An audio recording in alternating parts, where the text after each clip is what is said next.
Welcome to KTalks. Journalist కొమ్మినేనికి చంద్రబాబుకి ఎక్కడ చెడింది?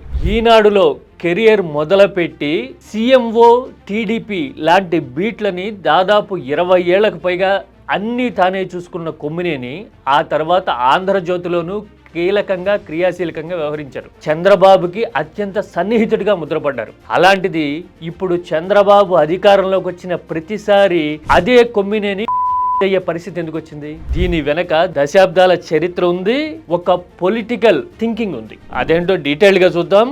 This is కీటాక్స్.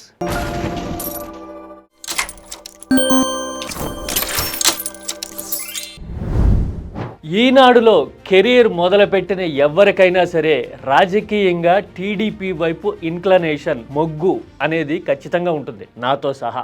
అయితే వాస్తవాల్ని దగ్గరగా చూసిన తర్వాత నాయకత్వాల్ని, ఆలోచన సరళిని, ఎత్తుగడల్ని అర్థం చేసుకున్నాక అన్నిటికీ మించి రియాలిటీ ఇలా ఉంటుంది అని నగ్న సత్యం తెలిసిన తర్వాత మార్పు ఖచ్చితంగా మొదలవుతుంది ఇండివిడ్యువాలిటీ ఉన్న జర్నలిస్ట్కి అయితే.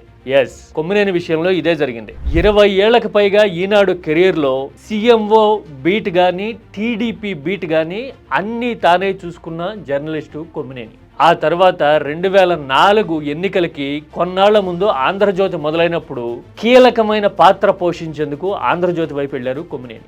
ఆంధ్రజ్యోతి ఉన్న ప్రత్యేకమైన ఆర్థిక కంపల్షన్స్ మధ్య ఒక క్రిటికల్ ఎడిటోరియల్ లైన్ తీసుకుంది ఆంధ్రజ్యోతి. టీడీపీకి అనుకూలంగా ఉంటూనే టీడీపీ నాయకత్వాన్ని ఇరుకన పెట్టే కథనాలు రాయడము, దాని మీద చర్చోపచర్చలు జరిగి తమ వైపుకు మొగ్గేలా చూసుకోవడం అనేది ఆంధ్రజ్యోతి మేనేజ్మెంట్ వ్యూహంలో భాగం. అది అప్పుడు ఉధృతంగా నడిచేది, ఇప్పటికే అదే కొనసాగుతూ ఉంటుంది. అయితే ఇందులో రాత కొమ్మినేనిదైతే చేత మేనేజ్మెంట్. 2004లో చంద్రబాబు ఘోరంగా ఓడిన తర్వాత మేనేజ్మెంట్ పాలసీ అనేది ఆటోమేటిక్గా మారింది. మళ్ళీ సింపథెటిక్గా చంద్రబాబుని భుజాన వేసుకోవడం మొదలుపెట్టింది. కానీ ఒక ఇండిపెండెంట్ థాట్ ప్రాసెస్ ఉన్న జర్నలిస్ట్గా కొమ్మినేని మాత్రం అదే న్యూట్రాలిటీని తనతో పాటు కొనసాగిస్తూ వచ్చారు. 2-3 ఏళ్ల తర్వాత కొమ్మినేని ఆంధ్రజ్యోతి నుంచి బయటకు వచ్చారు. కొమ్మినేని అప్పటికి ప్రింట్ మీడియా నుంచి బయటకు వచ్చిన హాట్ పొటాటో. ఆ పార్టీ ఈ పార్టీ అని లేదు, అందరితోనూ పొలిటికల్ రిలేషన్స్ బ్రహ్మాండంగా ఉన్నాయి. ముఖ్యమంత్రులు కూడా సారాన్ని పలకరించి మాట్లాడే పరిస్థితి. అందుకోసం 2 ఛానళ్లు పోటీ పడ్డాయి. ఆ 2 ఛానళ్లలోనూ కొంతకాలం కొమ్మినేని పనిచేశారు. అయితే ఈ సమయంలో కొమ్మినేని అదే న్యూట్రాలిటీని, క్రిటికల్ ధోరణిని కంటిన్యూ చేస్తూ ఉండేసరికి టీడీపీకి కంటగింపుగా మారడం అనేది వాస్తవం. ఓసారి ఒక ఛానల్ యానివర్సరీకి అప్పట్లో చంద్రబాబు ముఖ్య అతిథిగా వచ్చారు. ఆయన్ని పోర్టికోలో ఆహ్వానించి లిఫ్ట్లో పైకి తీసుకెళ్తూ ఉండగా కొమ్మినేని చంద్రబాబు ముఖాముఖి ఎదురయ్యారు.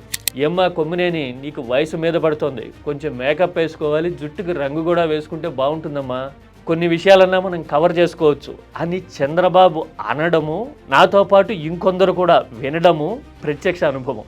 అప్పటికే నిప్పురవ్వలు రేగుతూ ఉన్నాయి. నాకు ఇప్పటికీ గుర్తు, అలనాటి టీడీపీ సీనియర్ నాయకుడు ఒక ఆయన చర్చలో పాల్గొంటూ ఉన్నారు. టీడీపీ ఆఫీస్ నుంచి లైవ్లో ఉద్యమానికి సంబంధించిన చర్చ జరుగుతూ ఉంది. టీడీపీ ఎందుకు క్లియర్ కట్గా ఒక లైన్ తీసుకోలేకపోతుంది, ఇంత ఉక్కిరిబిక్కిరి ఎందుకు అవుతోంది, అందరినీ బ్లేమ్ చేస్తూ మీరు ఎంతకాలం నెట్టుకొస్తారు, మీరు ఎందుకు స్ట్రైట్ ఫార్వర్డ్గా మీ విధానం ఇది అని ప్రకటించడం లేదు అనే మాట మీద కొమ్మినేని పట్టుకుని కూర్చున్నాడు. అవతలున్న టీడీపీ సీనియర్ నాయకుడు అసలు నీ అందానికి నువ్వు చర్చలు చేస్తావా అని నేరుగా వ్యక్తిగత దూషణలకి దిగడం లైవ్లో వచ్చేసింది. అది మీ విచక్షణకి వదిలేస్తున్నా, నేను సబ్జెక్ట్ మాత్రమే మాట్లాడుతున్నా, సమాధానం చెప్పగలిగితే చెప్పండి, ఇక మీ విచక్షణ అని కొమ్మినేని నేరుగా ఆ లీడర్ని అన్నారు. ఆ చర్చ ముగిసేసరికి నేరుగా ఆ లీడరు ఛానల్ ఆఫీస్కి వచ్చి కొమ్మినేనికి వ్యక్తిగతంగా క్షమాపణ చెప్పడం అనేది నేను ప్రత్యక్షంగా చూశాను. పార్టీ వైపు నుంచి మా మీద ఒత్తిడి ఉంది, మా పరిస్థితి కూడా అంతంత మాత్రంగానే ఉండటం వల్ల టంగ్ స్లిప్ అయ్యాను అని ఆ నాయకుడు సంజాయిషిగా చెప్పడం నేను విన్నా. అంటే రాజకీయ పార్టీల వ్యూహాలు అనేవి ఒక థాట్ ప్రాసెస్ ఉన్న జర్నలిస్టులకి ఎప్పుడూ కత్తి మీద సాముగానే, సవాల్గానే కనిపిస్తూ ఉంటాయి. ఇందులో మీడియా మేనేజ్మెంట్లు చాలా వ్యూహాత్మకంగా, చాకచక్యంగా వ్యాపారపరమైన లాభాల కోసమో, ఆర్థికపరమైన ప్రయోజనాల కోసమో సర్దుకుపోయే ధోరణిలో ఉండటం అనేది వాస్తవం. అందుకోసమే 2014 తర్వాత కొమ్మినేని తన ఉద్యోగాన్ని పోగొట్టుకోవడం, సాక్షిలో చేరడం అనేవి జరగటానికి ఇదే కారణం. ఇదంతా చూస్తే ఒక్కటే అనిపిస్తుంది, తాను నమ్మిన న్యూట్రాలిటీ కోసం వ్యక్తిగత విషాదాల్ని పక్కన పెట్టి ముందుకు వెళ్తూ ఉన్న సమయంలో రాజకీయం అనేది మరోసారి కొమ్మినేనికి స్పీడ్ బ్రేకర్లా తగలడం అనేది పార్టీలతో సంబంధం లేని ఆలోచన ఉన్న వాళ్ళకి అరెరే ఇలా జరిగిందే అని ఖచ్చితంగా అనిపిస్తుంది. కొమ్మినేనికి చంద్రబాబుకి మధ్య అసలు విభేదాలు ఎందుకు వచ్చాయి, ఎంత ఫ్రిక్షన్ ఉన్నా తనదైన పంధాలోనే కొమ్మినేని ఎందుకు సాగుతూ ఉన్నారు అనే దాని వెనక అసలు వాస్తవం ఇది.